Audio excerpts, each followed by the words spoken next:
নমস্কাৰ সকলোকে আপোনাৰ অনামিকা আয়ুৰ্বেদিকলৈ স্বাগতম জনাইছোঁ। আজি আমি আছোঁ টেঙাখাটত দাদা এজনক আমি ফেটি লিভাৰৰ কাৰণে এটা আমি চিকিৎসা সেৱা আগবঢ়োৱা হৈছিলে আমাৰ চেণ্টাৰটোৰ ফালৰ পৰা।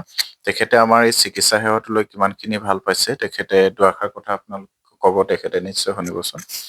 দাদা নমস্কাৰ। নমস্কাৰ। দাদা আপুনি আমাৰ এই চিকিৎসা সেৱাটো লৈ পিনে কিমানখিনি ভাল পাইছে আৰু এই চিকিৎসাটো লোৱাৰ আগত আপোনাৰ কি সমস্যা আছিলে আৰু আপুনি ক'ত ট্ৰিটমেণ্ট লৈছিলে আমাৰ এই চিকিৎসাটো লোৱাৰ আগত, তাৰ বিষয়ে দুআষাৰ কথা ক'ব।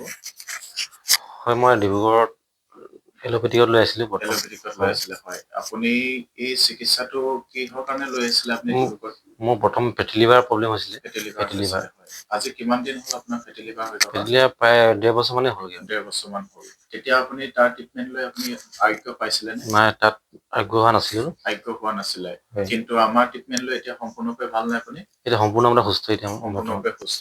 সুখী হৈছোঁ বহুত। নহয়? এতিয়া এইখিনি দৰৱ খাই আপোনালোকৰ বহুত সুখী হৈছোঁ মই বৰ্তমান। হয়, হয়। ঠিক আছে, ধন্যবাদ। আপোনাক যিমান পাৰোঁ আমাৰ ফালৰ পৰা সেৱা কৰি যাম। আৰু লগতে আপোনাৰ ভাইটিও খাই আছে? হয়, হয়। তেখেতেও ইউজ কৰি আছে ন? তেখেতেও খাই আছে বৰ্তমান। হয়, হয়। ঠিক আছে, ধন্যবাদ দিয়ক।